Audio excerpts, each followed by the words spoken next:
ئەو کاتەی هەوڵی سڕینەوەی یەکتری لە شاخەوە گوێزرایەوە بۆ شار. هەڤاڵ کوێستانی لە کتێبی ئەو ڕۆژانەی نیشتیمانی هەمووان بوو دەڵێت هێزەکانی ئێمە ئەوەندەی وزەی خۆیان لە شەڕی ڕژێمدا دەخستەگەڕ، ئەوەندەشیان لە شەڕەکانی دژی پارتی و نەیارەکانیاندا دەخستەگەڕ. هێزەکانی پارتیش لەبەر دەژایەتیکردنی ئێمە نەیان دەپەرژایە سەر ڕژێم.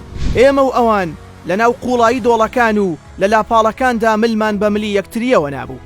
کەپکێک بەدەستی هەر لا یەکمانەوە بە لاکەی تروای دەزانی خوددا لەو تاکە بەرزاییە بەولاوە شوێنێکی تری بۆ هەڵکردنی ئاڵای سربەخۆیی و دامەزراندنی دەوڵەتی کوردی ڕۆنەناوە. ئەوان ئەوەی بە پێشمەرگە بۆیان نەدەکرا لە ڕێگەی ئەو جاشانەوە دەیان کرد کە سەر بەوان بوون. قسە لەسەرەوەش دەکرا کە پارتی لە نێو شاردا تۆڕێکی تیرۆرکردنی پێکهێناوە. شێرکۆبێکەس دەیوت کە بەرنامەی کوشتنی ئەو یەکێک بووە لە کارەکانیان. یەکێتی لە نێو شاردا جاشی نەبوو، بەڵام لیژنەیەکی تیرۆری هەبوو کە بێ لەو بەرپرسە بەعسیانەی کە تیرۆر دەکران لە ساڵی 1970 بۆ ساڵی 1972 ژمارەیەک کەسایەتی ناوشار کوژران کە بەشێک لەوان لە کۆنە بەرپرسانی ئەیلول و لە باڵی ئەو لای مەلا مستەفا بوون. ئیتر لەوێ بەدواوە هەوڵی سڕینەوەی یەکتری لە ناو شاخەوە بۆ پاکتاوی سیاسی ناوشارەکانیش گێزرایەوە. ئەم پاکتاوکردنە بەوەشەوە نەوەستا کە تەنیا لایەنگرانی هێزی بەرامبەری تێدا سارد بکرێتەوە. کارگەشت بووە ئەوەی هەر کەسێک هاوڕا و هاوبۆچوون نەبووایە لەگەڵیان بەو دەردە دەبرا.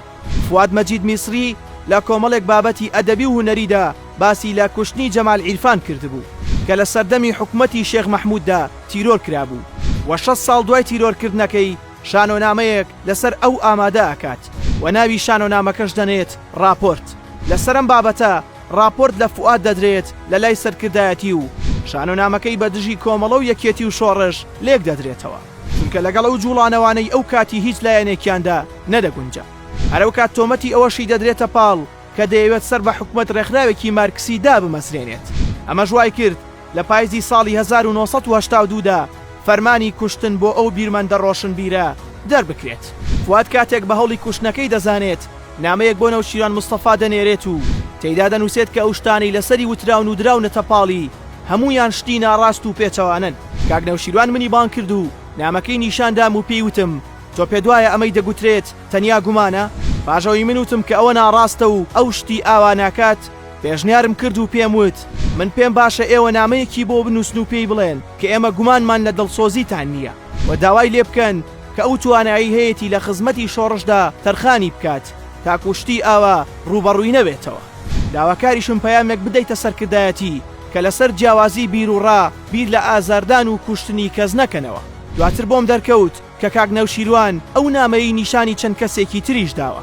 ئەوەی کە زۆر تووشی نیگەرانی کردم ڕاوبۆچوونی یەکێک لە نووسەرانی شاخ بوو کە وتبووی پێشنیار دەکەم لە بری کوشتن جامێک تێزاب بە دەموچاویدا بکرێت تاکو چیتر کاری ئاوا نەکاتەوە.